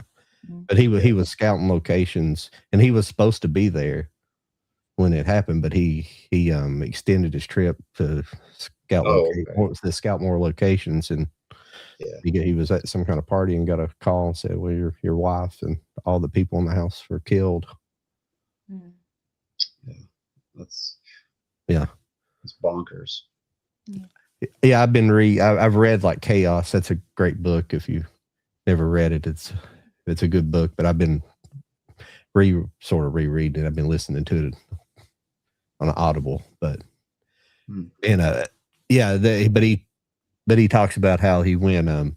He came back to town, but he actually went to the house like with a photographer, like not long after the murders, like a day or something. But in the photographer, the guy who wrote the book, he got to interview him. He said they were so much blood that the blood hadn't even dried like a couple days later.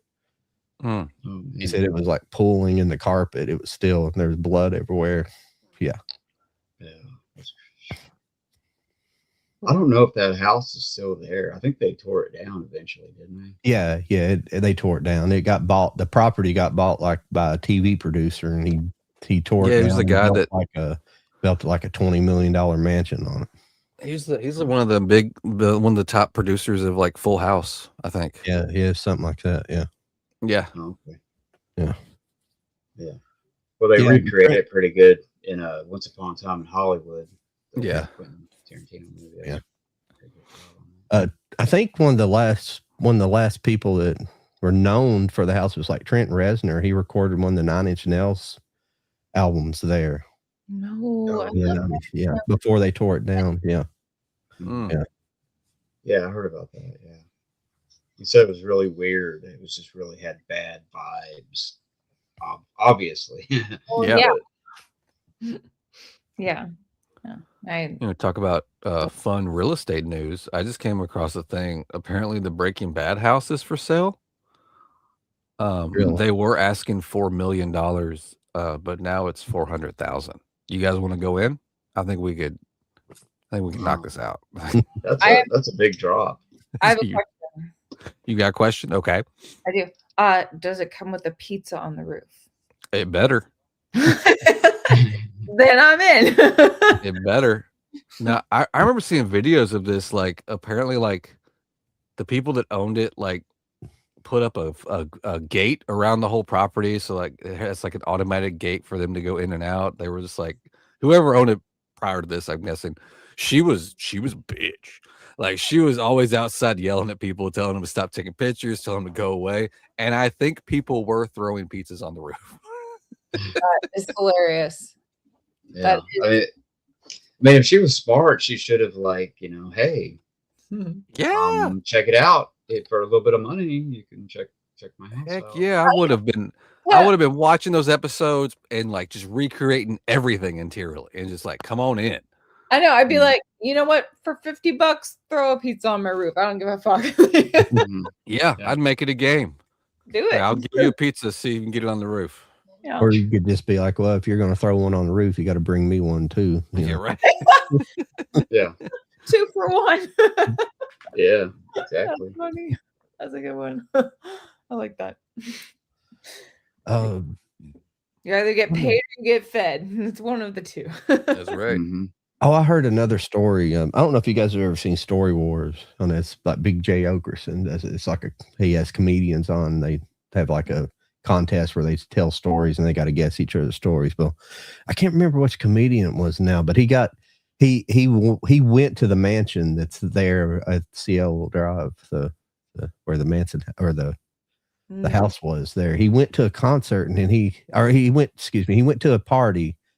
And when he was in the driveway walking up to it, he heard like the Beach Boys playing. He thought, well, they're just somebody's playing the Beach Boys there. And this does have a little bit of significance to the house. But he walked in and there were the Beach Boys playing in this little front room that God. And what's significant about it is because like Dennis Wilson, the drummer, Dennis Wilson, the Manson girls stayed with him and he hung out with Manson a lot. Yeah. And it was pretty strange because the guy that owned the house was Terry Milcher. And Terry Milcher was Nepo baby. They like to call it. His mom was Doris Day. And but he was a talented producer. I call him Nepo babies, but he was actually a talented producer. He produced a lot of bands. I can't remember who I don't know if he produced several bands. It didn't matter, but he produced a lot of bands and things like that. And he owned the house and he lived there. And that's who Charles Manson was trying to kill.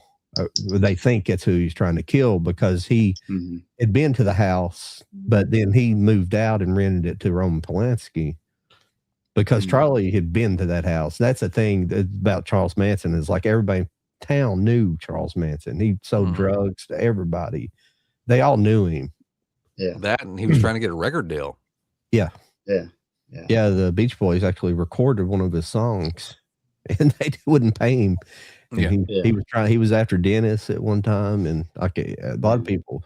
I mean, he was still crazy. It didn't mean anything. He's still crazy. And the family still did what they did, but there's not truth being told about the whole thing, and that's what kind of Chaos explores. It explores kind of a little more about Manson and things like that, and the kind of people that he had associated with beforehand. I won't get into it, but yeah, it's a crazy story.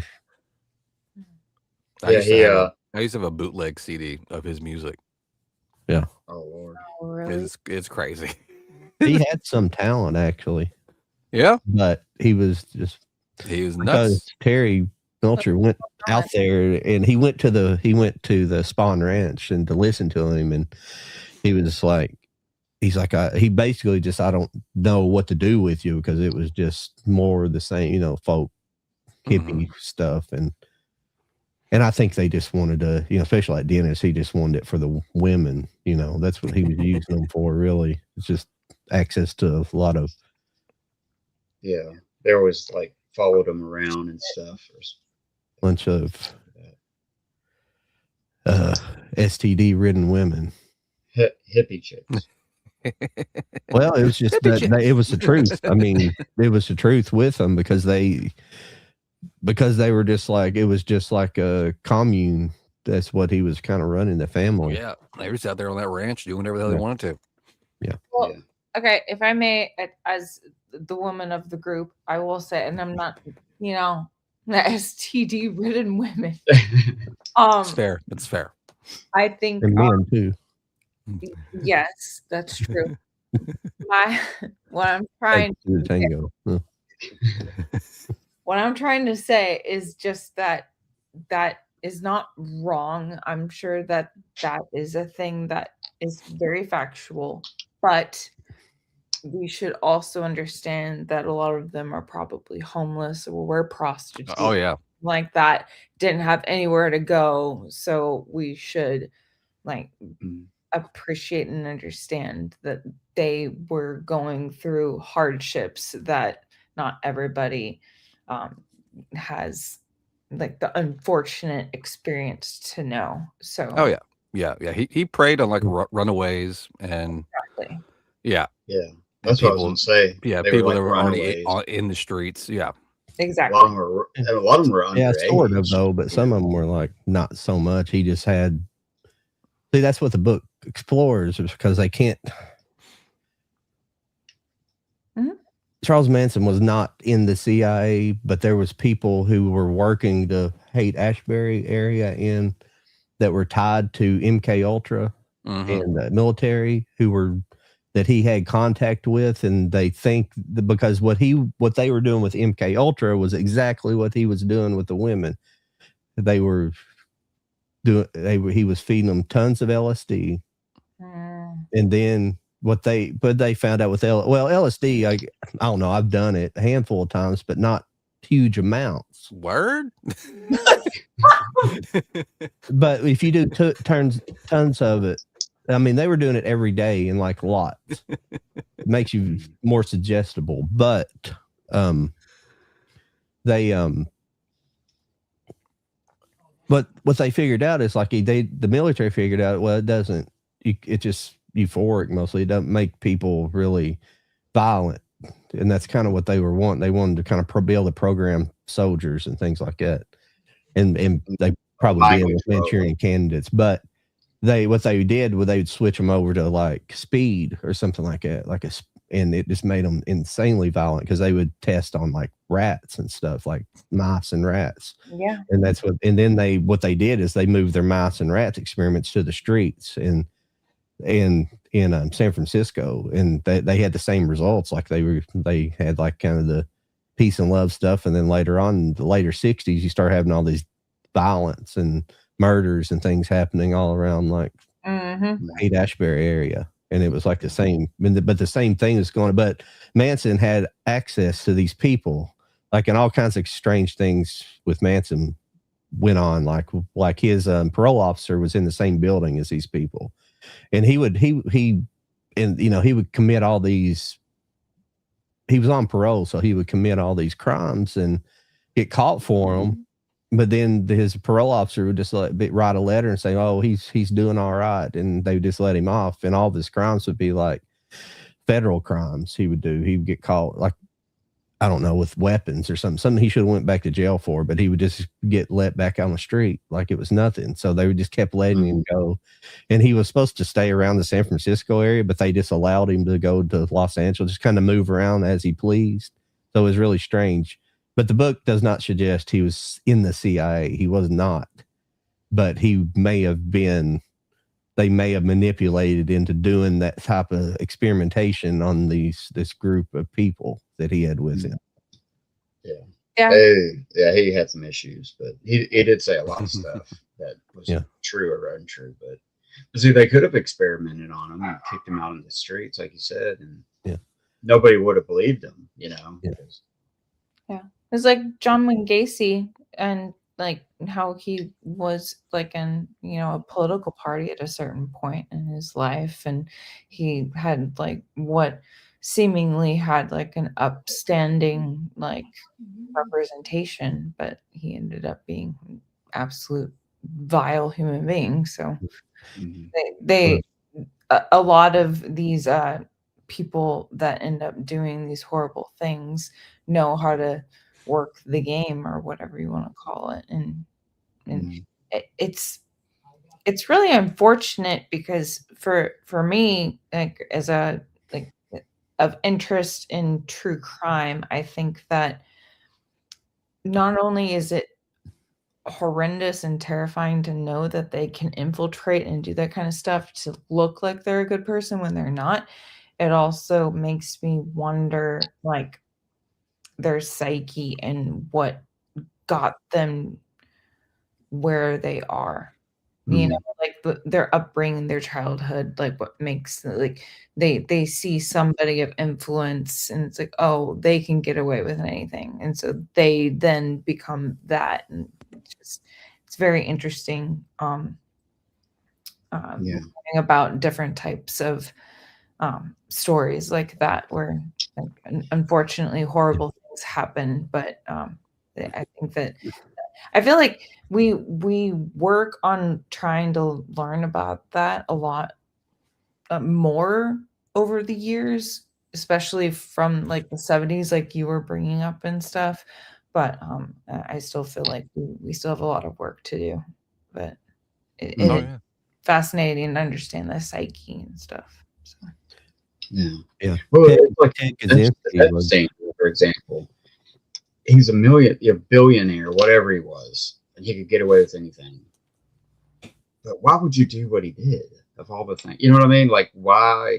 And had all these other influential rich men kind of in that groups, so to speak, and they were all gravitated towards the same weird things. It's like, now if I was a billionaire, that wouldn't be on my list of things to do.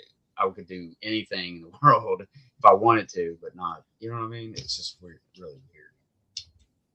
Well, I guess that goes back to what I was just saying. Again, I'm no expert. I'm just trying to say that, like, from like, true crime documentaries and just being interested and like trying to understand the psyche, I feel like it goes back to either childhood or it's just, like there's always a question, is it always within you, or is it learned, or like what happens? But it's like, you get all these opportunities, but like you were taught by your mom that like sex is evil ever since you were a little kid, and so like you see sex as violence, and then that ends up resulting in a bunch of horrible events and stuff like that. And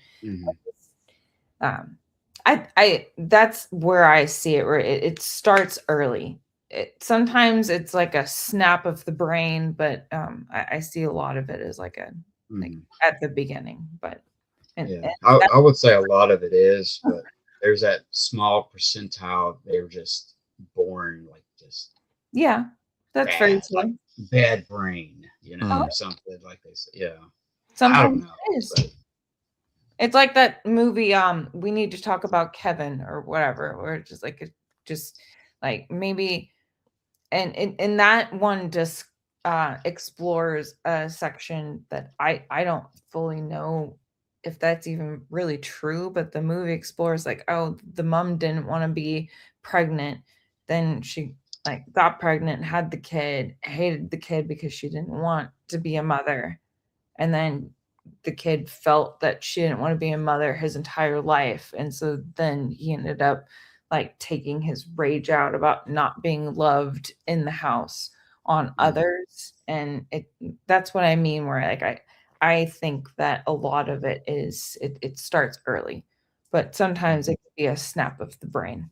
So I mean, but I'm not a psychiatrist. I don't know, but that's interesting though. It's very interesting. Yeah, I mean, and that's why when there are some people who don't like delve into true crime, it's like, why do you like that? And so I try to explain it like that, and it's like, oh, that makes a lot more sense. I'm like, yeah, I'm not a serial killer. I know your address, but you're not gonna die tonight. It's cool. It's like that line. They cross a certain line at some point, and that's exactly. Something's right.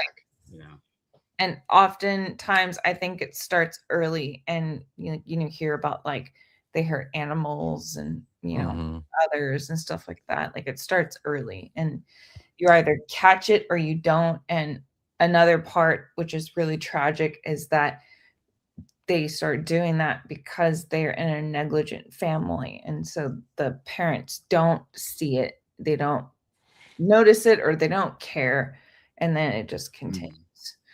And that's not like not every single situation, but I've from what I have read in documentaries and stuff like that, a lot of it is like that. So that's my very interesting generalization, but of course there's always exceptions. So but I was you guys remember the Unabomber, right? Ted Kaczynski. Oh yeah. He was 100%. He was at Harvard. He was MK Ultra, and that's not a conspiracy theory. That's been documented. And but this is kind of stuff he was writing, though. I mean, this kind of books he was writing, like the industrial society in the future, industrial society in its future, and like the anti-tech revolution. See, he was like a certified genius. He had a higher IQ than his IQ was higher than Einstein. He had like a 167 IQ or something like that. Yeah, and then that would be a different type that I was describing previously, where it's like a higher than thou kind of. I know better kind of thing, kind of like a, you know, like an evil villain kind of situation. Like a Lex Luthor. Yeah, exactly.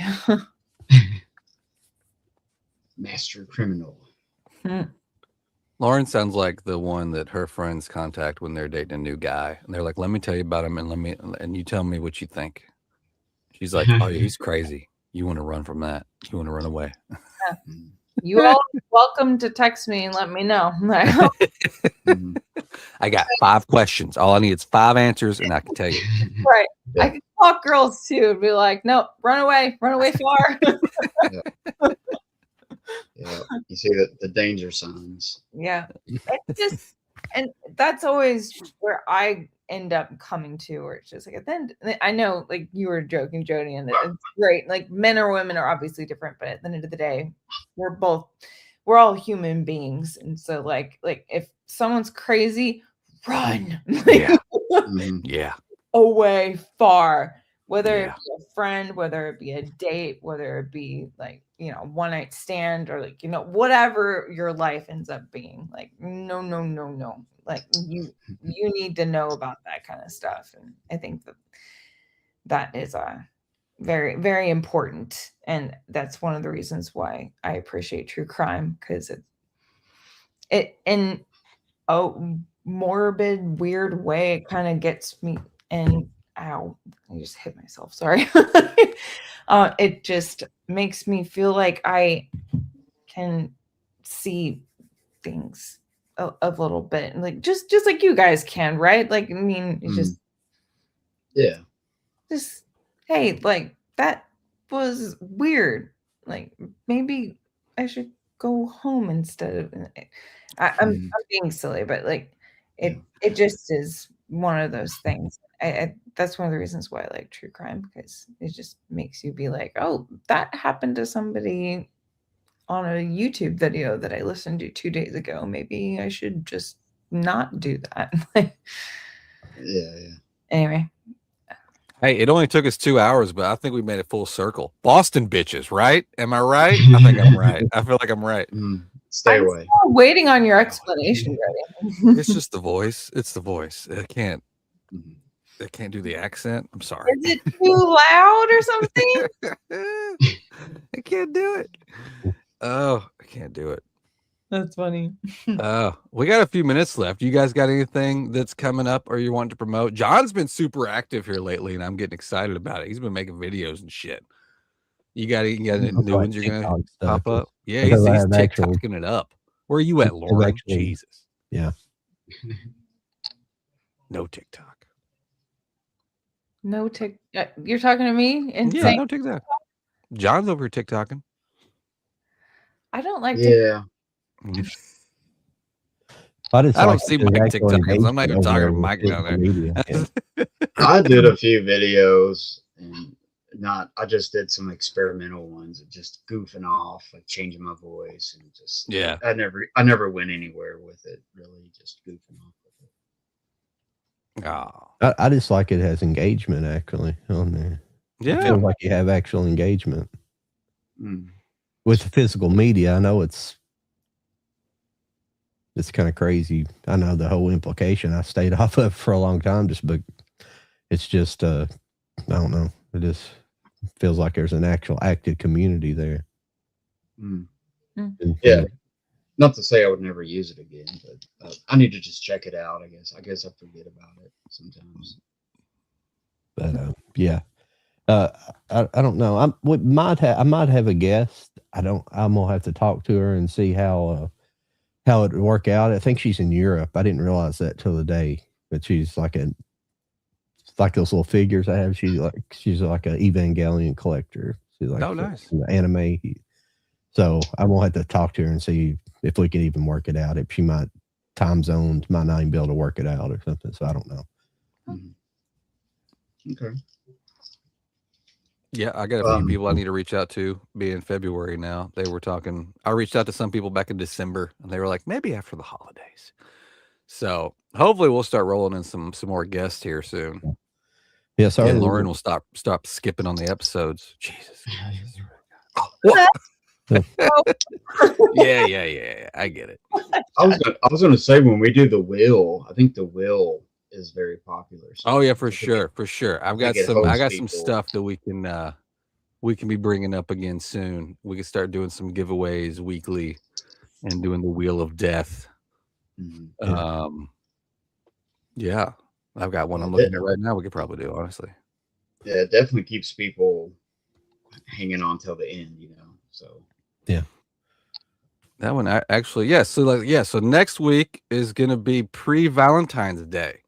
So you guys want to do like romantic comedies, or just or any sort of romance horror, anything with romantic, freaking zombie loving people? I don't know, just anything to do with love and cuteness. You want to do that? Let's do love stories in any genre. I like that. And look, we'll announce it right here. I've got this right beside me. I've been debating on what the hell I was going to do with this. We'll even put this up. Will be our giveaway. We'll do this edition. This, I believe, was exclusive in Europe. Oh yeah, that's a different language. It might be French. Okay. For Ballerina, you want to do this? It's a big fancy edition for John Wick Ballerina. It comes with some cards and a poster and a steel book. Sure. So we'll advertise this as being our next week's giveaway. We'll do the Wheel of Death. Come back and find out how you play. And we'll all pull out some of our favorite love-themed movies, whether it be comedy or horror or whatever. And that'll be a fun episode. Let's do that. We'll see what kind of AI poster John comes up with that. Oh, that would be fun. I'm excited for that one. Yeah, that'd be cool. Think of something. Yeah. We'll think of something. But this was fun, guys. Even though I'm sick, I still had fun. And I got more homework. I got to come up with something new to show off for look what I got, Lauren, or whatever it's called. I forget what I always forget what that segment's called. She'll figure it out. She's mad. I gotta come up with something. Send me a list of like your top 5 movies of all time, and I'll see what I got. And I'll see what I got to make you mad with. But yeah, I'm good. If you guys are good, you guys good? Y'all ready to head out? And we'll just say see you next week. Yeah, we'll appreciate everybody stopping by tonight. Yep, chat. Thanks for stopping by. We'll see you next week. Come back for the giveaway, and we'll have fun movies dedicated to Valentine's Day.